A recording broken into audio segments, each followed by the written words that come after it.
Eu não sei qual é a sua opinião sobre isso aqui. Aqui é o pastor José Wellington e aqui é Flávio Bolsonaro de joelho recebendo a bênção apostólica e os assembleanos dizendo que é o futuro presidente do Brasil. E o pastor José Wellington ora a si mesmo, com certeza. Por quê? Esse povo aqui só procura o povo da igreja de 4 em 4 anos. Depois que ganha, não se lembra nem que existe.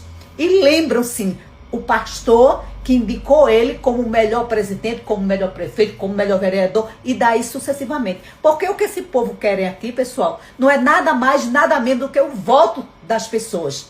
Porque são milhares de cristãos no mundo que vai ser manipulado e cair nessa situação e dar o voto naquele que o pastor indicar, porque tem que ter obediência. Agora, era tão bom, pastor José Wellington, se o senhor olhasse para a necessidade do povo de dentro da igreja, porque tá assim, ó.